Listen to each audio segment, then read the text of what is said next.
Praise the lord. ఈరోజు దేవుని వాగ్దానము, శాశ్వతుడైన దేవుడు నీకు నివాస స్థలము, నిత్యముగా నుండి బాహువులు నీ క్రింద నుండును. ఆయన నీ ఎదుట నుండి శత్రువును వెళ్ళగొట్టి నశింపజేయుమనెను. ద్వితీయోపదేశ కాండము 33వ అధ్యాయము 27వ వచనము. సహోదరి సహోదరులారా, ఈ వచనం మనకు 3 ముఖ్యమైన ఆత్మీయ సత్యాలను నేర్పుతుంది.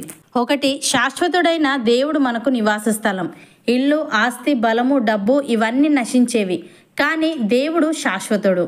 ఆయనలోనే నిజమైన భద్రత ఉంటుంది. నివాస స్థలం అంటే మనిషి రక్షణగా, విశ్రాంతిగా, భద్రతగా ఉండే స్థలం.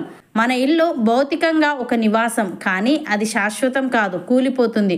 దొంగలు దొంగిలించవచ్చు, అగ్ని లేదా విపత్తులు నాశనం చేయవచ్చు, కానీ దేవుడు శాశ్వతుడైన ఆశ్రయం. ఆయనలో మనకు స్థిరమైన భద్రత ఉంటుంది. దేవుడు మార్పు లేనివాడు కాబట్టి మనం ఎలాంటి కాలంలో ఉన్నా ఆయనలో మనం సురక్షితంగా ఉంటాం. 2వదిగా, నిత్యముగా నుండి బాహువులు నీ క్రింద నుండునని వ్రాయబడింది. అనగా ఇది ఒక తండ్రి తన చిన్న బిడ్డను ఎత్తుకొని మోసినట్టు ఉంటుంది. బిడ్డ జారిపోకుండా తండ్రి బలమైన భుజాలు కాపాడతాయి. అదేవిధంగా దేవుడు తన బాహువులతో మనలను మోసి కాపాడుతాడు. మనం కూలిపోతున్నప్పుడు, బలహీనపడుతున్నప్పుడు, భయపడుతున్నప్పుడు దేవుని బలమైన బాహువులు మనల్ని పట్టుకొని నిలబెడతాయి. ఉదాహరణకు, ఏలియా నిరుత్సాహంతో, చాలు ప్రభువా, నా ప్రాణాన్ని తీసుకో అని ప్రార్థించాడు. కానీ దేవుడు తన దూతను పంపి ఆహారం ఇచ్చి బలపరిచాడు. దేవుని బాహువులు అతన్ని లేపి నూతన శక్తినిచ్చాయి. అలాగే శత్రువులు దాడి చేసినప్పుడు దావీదు చాలాసార్లు కూలిపోవాల్సి వచ్చింది. కానీ దావీదు అంటున్నాడు, యెహోవా నా శైలము, నా కోట, నన్ను రక్షించువాడు నా కేడము అని. అనగా అతన్ని మోసింది గుహలు కాదు, సైనికులు కాదు, దేవుని బాహువులే. మనం ఎంత బలహీనంగా ఉన్నా దేవుని బాహువులు మనల్ని మోస్తాయి. 3వదిగా, నీ ఎదుట నుండి శత్రువును వెళ్ళగొట్టి నశింపజేయుమనెను. అనగా దేవుడు మన శత్రువులను తొలగిస్తాడు. మనకు కనబడే శత్రువులు మాత్రమే కాకుండా మనలోని భయాలు, పాపపు బంధకాలు, వ్యాధులు, నిరుత్సాహం కూడా శత్రువులే. దేవుడు మన ముందర నడిచి శత్రువులను తరిమివేసి మనకు విజయాన్ని అనుగ్రహిస్తాడు.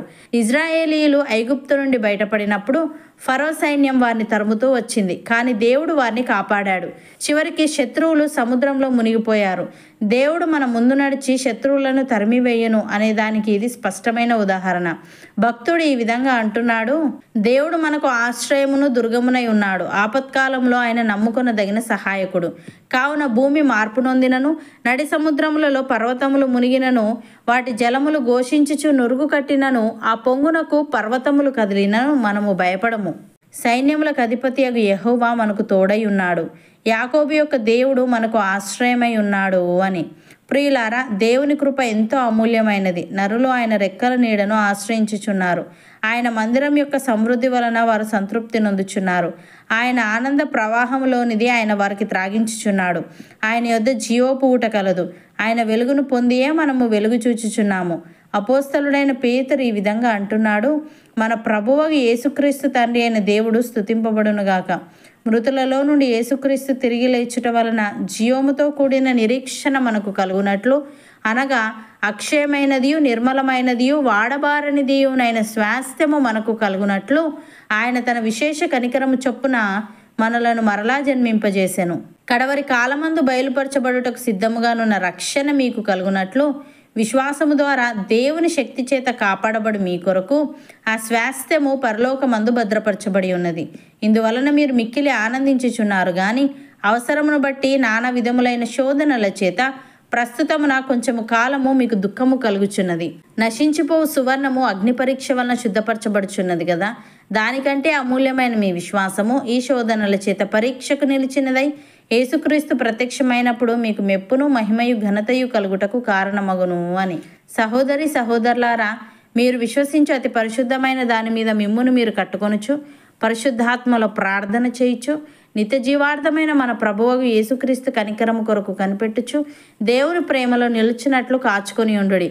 సందేహపడు వారి మీద కనికరము చూపుడి. అగ్నిలో నుండి లాగినట్టు కొందరిని రక్షించుడి.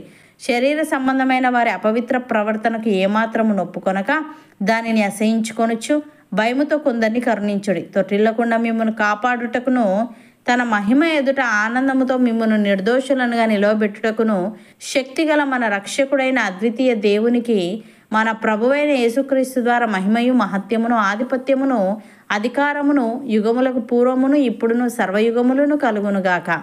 అవును అన్నవారు నాతో పాటు ప్రార్థనలో ఏకీభవించండి. పరిశుద్ధుడా, ప్రేమగల తండ్రి, శాశ్వతుడైన నీవు మాకు నివాస స్థలమని, నిత్యముగా నుండు నీ బాహువులు మా క్రింద నుండునని, నీవు మా ఎదుట నుండి శత్రువును వెళ్ళగొట్టుదువని మేము మా బలంపై కాకుండా నీ బలంపై ఆధారపడాలని తెలియజేశావు. తండ్రి, నీకు స్తుతులు. దేవా, నీవు మాకు ఆశ్రయమును దుర్గమునై ఉన్నావు గనుక, ఆపత్కాలములో నీవు నమ్ముకొనదగిన సహాయకుడవు గనుక, భూమి మార్పు నొందినను, నడి సముద్రములలో పర్వతములు మునిగినను, వాటి జలములు ఘోషించుచు నురుగు కట్టినను, ఆ పొంగునకు పర్వతములు కదిలినను మేము భయపడక నీ రెక్కల నీడను ఆశ్రయించే వారంగా ఉండుటకు సహాయము దయచేయమని మేము విశ్వసించు అతి పరిశుద్ధమైన దాని మీద మమ్మును మేము కట్టుకొనుచు పరిశుద్ధాత్మలో ప్రార్థన చేయొచ్చు. నిత్య జీవార్థమైన నీ కనికరము కొరకు కనిపెట్టుచు నీ ప్రేమలో నిలిచినట్లు కాచుకొని ఉండుటకు కృపచూపమని, తొట్టిల్లకుండా మమ్మను కాపాడి నీ మహిమ ఎదుట ఆనందముతో మమ్మను నిర్దోషులనుగా నీవే నిలవబెట్టమని యేసుక్రీస్తు నామమున ప్రార్థిస్తున్నాము తండ్రి. ఆమెన్.